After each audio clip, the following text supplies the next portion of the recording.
ইসলাম তরিকুল, প্রার্থীদের প্রচারণায় কোন বিষয়গুলোকে প্রাধান্য দেয়া হচ্ছে?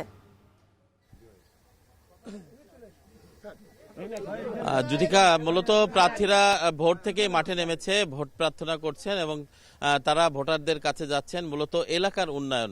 সেই সাথে নগরীতে, খুলনা নগরীতে যে সমস্যাগুলো রয়েছে বা আশেপাশের জেলাতে যে 6টি আসন রয়েছে, সেই 6টি আসনে যে মূল সমস্যাগুলো রয়েছে সেগুলোই তারা তুলে ধরছেন। আমি রয়েছি খুলনার এটি রূপসা এলাকায়। তো এই এলাকাতে জনসংযোগ করছেন এই মুহূর্তে খুলনা 2 আসনে বিএনপি মনোনীত প্রার্থী নজরুল ইসলাম মঞ্জু। তিনি জনগণের কাছে যাচ্ছেন এবং ভোট প্রার্থনা করছেন। তিনি মূলত কয়েকটি বিষয়কে বেশ গুরুত্ব দিচ্ছেন।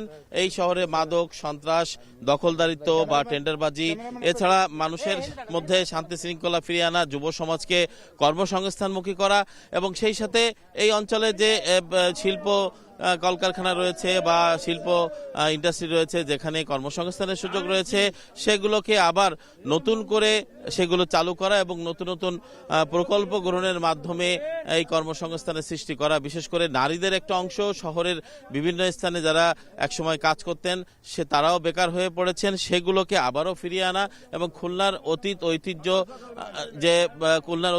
শিল্প নগরী, সেই শিল্প নগরীকে তিনি আবারও ফিরিয়ে আনতে চান এবং রূপ দিতে চান শিল্পে নগরী হিসেবে। তো সব মিলিয়ে তিনি যেটি সকাল থেকে তার নেতাকর্মীরাও ভোটারদের দ্বারে দ্বারে যাচ্ছেন এবং বিভিন্ন জায়গায় গণসংযোগ চলছে এবং তারা যে প্রতিশ্রুতি দিচ্ছেন এবং জনসাধারণের কাছ থেকেও তারা নিশ্চয়তা চাচ্ছেন প্রার্থীদের কাছ থেকে যে তারা যেন নির্বাচিত হওয়ার পর তাদের কথা রাখেন এবং সেই সাথে এই এলাকার যে অনুন্নত যে ব্যবস্থাপনা রয়েছে সেগুলোকে উন্নয়ন ঘটানো, পাশাপাশি আধুনিক ব্যবস্থাপনায় আনা নগরীকে এবং প্রযুক্তি নির্ভর তারুণ্য যে কর্মসংস্থান সেটি সৃষ্টি করার তারা দাবি জানিয়েছেন। সব মিলিয়ে এই ছিল আমার কাছে খুলনার 30তম ওয়ার্ডের যে গণসংযোগ করছেন বিএনপি প্রার্থী নজরুল ইসলাম মঞ্জু, খুলনা 2 আসন থেকে তার সর্বশেষ খবর।